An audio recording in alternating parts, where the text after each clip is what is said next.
morning, guys. You might want to turn your sound up a little bit for this one because I'm talking a little quiet because hubby is still sleeping. So it is about 8 o'clock in the morning. I've been up since 5:30. I gotta tell you, sleep disorders, no fun. No fun at all. And I don't think I was dreaming anything bad. I remember dreaming, this is cool. I remember dreaming about one of my bucket list items. And that is, I don't know if any of you have ever heard of this or seen this, and anybody who's watching this that lives in like Vancouver, BC or whatever, hi Gimme, probably knows what I'm talking about. But there is a spot, and I believe that it's on Vancouver Island, but I might be wrong. There's a spot where there's a beach that's just really, really rubbed smooth pebbles. It's nothing but these little tiny rocks, I guess, that are like smooth like glass, just rubbed right smooth. And I think they call it the rubbing beach, just like as a nickname sort of thing. But orcas come there, killer whales come there, like I guess once a year or something. There's a certain time of year that they congregate at this beach. And look it up on YouTube. Look up like orcas, rubbing beach, whatever, BC, Vancouver, whatever. Just Google it and you'll probably find some videos on it. But anyway, I've seen videos on it and it's so super cool. This whale is literally, they almost come up on the shore. They're that close. And they get in there and they rub all around and they're on their backs and they're just having a great time. And I guess it helps to remove algae or like, what's the word? Oh, what do whales get on them? Barnacles, stuff like that. And maybe it just feels good. Maybe it's just like, oh yeah, scratch my back, whatever. But anyway, I was having a dream that my husband and I were at that beach watching the whales do this. And I kept wanting to go closer because I wanted to touch one. Here's me last night opening the sliding glass door at Mom and Dad's, talking to the raccoon because I thought she was unwell. But anyways, I wanted to get closer because I wanted to touch one. And my husband, and there were other people there as well, but they were like behind us and I couldn't see them. I don't know, who they were or anything. But everyone was saying, don't get too close, don't get too close. Because, this is a wild animal. It is a killer whale. And they have really big ass teeth. So don't go too near or you may just get grabbed onto and hauled out to sea. But anyway, I was dreaming about that, so that was a really pleasant dream, and it's really unusual for me to have a pleasant dream. It was nice. And then I was dreaming something else that I don't remember. Don't mind the state of me. I've done nothing since I got out of bed but drink coffee. Then I was dreaming something else, and I don't remember what it was, but I remember flailing around. That's what woke me up, because I was flailing around. And last night I got a Charlie horse in my right calf driving home from my parents' house just as we got into town. Oh God, like got into town here at home. Holy frickin' Dinah. I used to get them when I was pregnant, and I'm talking your calf muscle just locks, right? Oh my God, so unbelievably painful. And it happened like twice or three times. Every time you go to move, it clinches up again. If you've ever had a Charlie horse, you know the feeling. And this morning it seems okay, but my calf is really tender. But anyway, where was I going with this? So I was flailing around. That's the limb movement disorder. And I woke myself up and I could feel my calf starting to tighten. And I was like, and we're getting up right now. And I couldn't get back to sleep. Like it was, I tried. I lied there for a bit and I tried, but I couldn't. So I got up. So, yeah, lovely, lovely sleep disorders. Oh my gosh, I don't remember. Like, it's been so long now. It's been 2.5 years that I've had nightmares pretty much every night, of one form or another, usually involving a car and usually involving being underwater, on fire, stuck upside down, trapped. I'm being chased, I'm being pursued, I'm being, so yeah, all those lovely REM behavior disorder and limb movement disorder. And, I'm glad that finally somebody did put a label on it. And despite the fact that I am on 4 milligrams of clonazepam at HS at bedtime every night, which every other one of my team, so to speak, of healthcare professionals has said to me, 4 milligrams of clonazepam. That is enough to put a moose to sleep for about a week. And you're a tiny little, I'm not as tiny as I used to be, but you're a small woman. And that's a shitload of clonazepam, and it barely works. It barely works. It takes, oh gosh, probably 2 hours for it to even kick in so that I feel sleepy enough to even attempt to go to bed. And I still dream. I'm still having nightmares. I'm still having REM behavior. I'm still having limb movement disorder behavior. So anyway, so I've been up since then, and if you go to my Facebook page, I was watching the moonrise this morning. Oh, beautiful. Moonrise, moonset, I mean, gorgeous, just beautiful. But anyhow, the reason for this video is, sorry, I gotta, you know, cheers guys, I gotta have my coffee. The reason for this video is, and yes, I am going to vape during this video, get over it. I normally don't, and I recently started. This is just water vapor, basically, is all it is. This is my quit smoking tool, and on November 9th, on Thursday, it'll be 2 years since the last time I lit a cigarette, or had a cigarette. Go me, so proud of myself. Never thought in a million years that I would do it because I was a heavy smoker. So, anyway, go me, but however, so...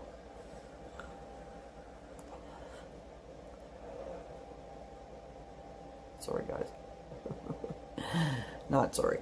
Anyway, so yeah, so this video is about the medical marijuana, which you all know that I have been prescribed, and I am meeting with somebody from GrowWise on the 22nd. If you look at the website, they call them, what do they call them? Something consultant, or I'm sure that the person is probably a nurse, and I'm sure that they like have all your medical records, so they know everything that's wrong with you. But and I got a lot. They're gonna have fun with me. So I meet with her on the 22nd, and I'm looking forward to it because I'm looking forward to trying an alternative, trying something new, maybe not having to put all these pharmaceuticals like Lyrica and clonazepam and escitalopram, which is an antidepressant. What else am I taking? Vitamin D3 is fine. What else?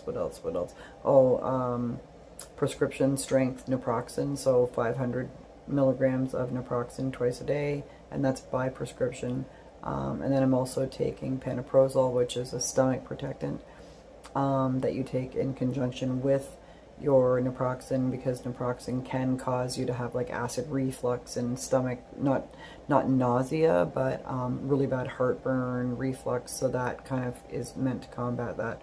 So you're taking this pill for pain, and then you're taking this pill to cover up for that pill. Like, oh my god, it's just nuts. I mean, y'all have seen how much medication I'm on. It's crazy. And then a lot of it, like I'd say about 60% of my medications are supplements, vitamins. We have turmeric, B12, magnesium, omega-369, glucosamine, gosh, what else? D3, thinking of a few things here, but anyway, most of it, I would say like 60% of it is, maybe even 70% of it is natural supplements, medications, whatnot. The turmeric, I don't know, I don't really notice a difference, but it's not hurting me. It's a spice, for heaven's sakes. Get over it, right? But I would like to be able to stop taking all of these pharmaceuticals, or at least cut down on them, so that maybe I only have to take 1.5 milligram, which is apparently a more normal dosage of clonazepam at bedtime, as opposed to 4 milligrams, which is apparently an outlandish dose. But my sleep specialist is an absolutely amazing doctor. He's an awesome man. I totally trust him, even though I haven't known him that well, but he's just the kind of person who sort of promotes trust. I don't know, he's an older gentleman. He's very soft-spoken. He's very well educated and knows his shit, because he's been doing this, he's probably very close to retirement age, so he's been doing this for a very long time. He knows what he's talking. Alrighty then, no idea what happened there. We'll splice. Okay, it just cut me off. Anyway, so yeah, so let's talk about the stigma. attached to all of this, because as you guys well know, I am not sure how I feel about this. It's again, I'm still trying to wrap my head around the fact that it's not drugs, Kelly. It's not drugs. You're not sticking fentanyl patches in the roof of your mouth. They're giving you a plant-based medication. It's medicine. It's been used as medicine for thousands of years, since you know, sort of before recorded time, you know. But again, it's trying to get yourself around that stigma. So just as an example, when I did the first live video on the whole cannabis thing, I think it was the day that I had been to see my doctor, and I had approached her about it, just wondering and expecting a completely different result. And she was like, yeah, sure, no problem, let's hook you up. Look, I just looked at the clock on my phone as it's timing this video, 11:11. It's the numbers thing. It's just weird. You look at it, anywhere that it shows numbers, anywhere that it shows time, this is what keeps happening. Anyway, so yeah, so I had posted that first video, and you know, people not posted, it was a live feed video, but people showed up, hey Cal, hi Kelly, how are you? But nobody really wanted to say anything about the use of medical cannabis and CBD during the video. Now, I got up the next morning to a deluge, I think I've said this before, a shitload, how about that, a shitload of comments and remarks and questions, and nothing negative whatsoever. Even people that are not users of marijuana, like myself and my husband, were like, you know what, Cal, if it's going to help, you know, you've been through so much, it's been 2.5 years, you're still in all this pain, blah, blah, blah. If it's going to help, girl, give it a shot. You know, what do you got to lose? It's not going to kill you. The worst thing it's going to do is cause me to have a panic attack, which I'm really, really scared of. Really, that's my biggest fear. My biggest fear is that I'm going to use this stuff and I'm going to have the reaction that I used to have like 35 years ago to smoking a joint, and having a massive anxiety, panic, you know, I'm in the corner crying, call an ambulance, I'm dying. I have no, what is that? I don't know what that is in the background there. Oh, my little bowl with my earbuds and my hand lotion and all my little duty daddies that I keep at the side here beside me. Anyway, so yeah, so I woke up to a lot of comments, and then I've had a lot of people contacting me through Messenger privately on Facebook, or texting me and telling me their own private stories. And I was actually contacted by a friend who we consider a family member, you know, same diff to us as far as we're concerned. And I knew that this individual had been having some health issues for the last couple of years. She's very young, and something to do with her bones. And I'm not going to mention her name, but if she watches this video, she'll know who I'm talking about. But I don't have her permission to mention her name, so I'm not going to. She private messaged me yesterday. She had me in tears in this message because she said, I know we haven't talked in a long time.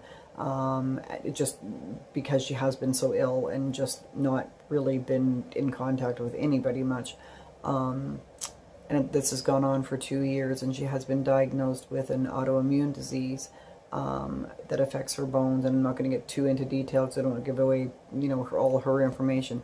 But anyways, that she has been using medical cannabis and medical CBD oil for, you know, I'm not quite sure how long, she said. So she said that